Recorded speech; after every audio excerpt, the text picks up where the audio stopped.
WhatsApp people, it's me MJ and you are watching HT reacts. Welcome back to the channel. उम्मीद करता हूँ अच्छी होंगी, खैर खैरियत से होंगे, एंजॉय कर रहे होंगे। और हम देखने वाले हैं अब्दुल रहमान मक्की जो है उसको ठोका गया है और कहा यह जा रहा है कि वो भी हाफिज़ सईद का एक एक कह लें सपोर्टर है, एक उसका करीबी साथी है।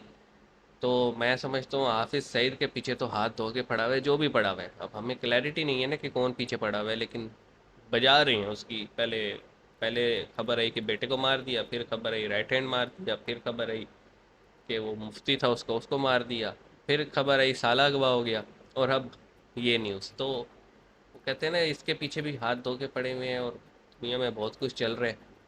बहरहाल देखते हैं वीडियो को, एंजॉय करेंगे। यहाँ टाइटल है कि मोस्ट वांटेड अब्दुल रहमान मक्की को भी उड़ाया गया, एक के बाद एक। चलो एक के बाद एक शुरू करते हैं। 3 2 1 इन।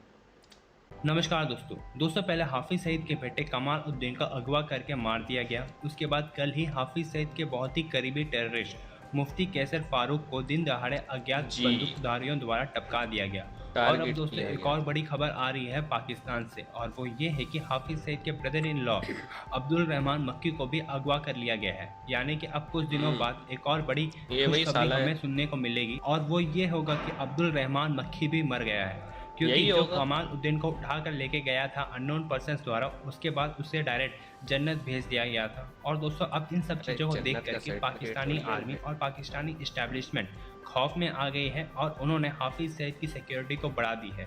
हालांकि पाकिस्तान कहता है कि हाफिज सईद को जेल में रखा हुआ है, लेकिन उनकी ट्रीटमेंट किसी प्रेसिडेंट या प्राइम मिनिस्टर से कम नहीं मिल्ती है। तो ये मुझे इसी आइडिया पर नहीं है आगे इस चीज़ का। पाकिस्तानी मीडिया का रिएक्शन देखते हैं। बात ऐसी है कि लंदन से लाहौर और कनाडा से कराची तक जो आतंकवादियों के सर पर जो मौत का मुनकिर नकीर मंडरा रहा है, इससे इनकी नींद मुनकिर खराब नकीर हो चुकी है। कब्र में आते हैं। अब हाफिज सईद तो अपने बेटे के लिए परेशान है, दूसरों की बहू बेटियों को मारना, के पार्लियामेंट पर आतंकवादी अटैक करना। आज ऐसा इंसान हाफिज सईद, इसको तो मैं इंसान नहीं बोलूंगी, ये इंसान नुमा जानवर एक ऐसा जानवर है जो सिर्फ और सिर्फ जिसका खून पीने के बाद ही प्यास बुझती है। तो ऐसा ऐसा जानवर नुमा इंसान आज अपने बेटे के लिए तड़प रहा है। कारी कुर्रम की मौत हुई, गोली मार के हत्या की गई। 9 सितंबर 2023 में रावलकोट में अबू काजमी कश्मीरी की मौत हुई। 12 सितंबर में मौलाना जकीरुर रहमान की कराची में मौत हुई। आतंकवादियों और खालिस्तानियों के दिन बड़े भारी हो चुके हैं।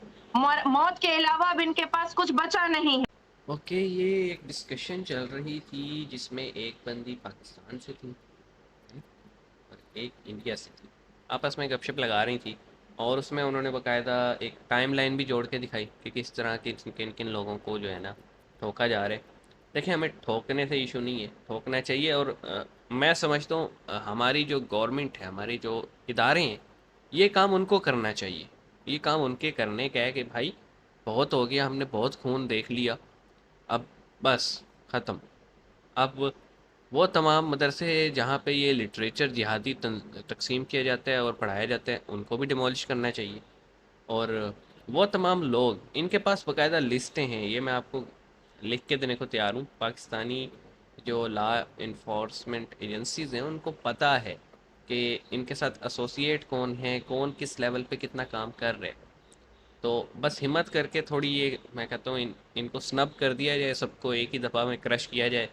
और इनके हैंडलर्स हों, इनके इनके लाइक माइंडेड पीयर ग्रुप्स हों, इनके मैं कहता हूँ इनको ख़त्म किया जाए, इनकी फैक्ट्रियाँ जो है ना वही ख़त्म की जाएँ। और जो भी कर रहे हैं, ये मुझे नहीं पता कौन कर रहा है, लेकिन जमातुद दावा या फिर हाफिज़ सईद की जो बज रही है वो बजनी चाहिए। ही डिज़र्व दैट। तो आप इस बारे में क्या कहेंगे, कमेंट सेक्शन में बताइएगा। मिलेंगे, अपना ख्याल रखिएगा। सी यू।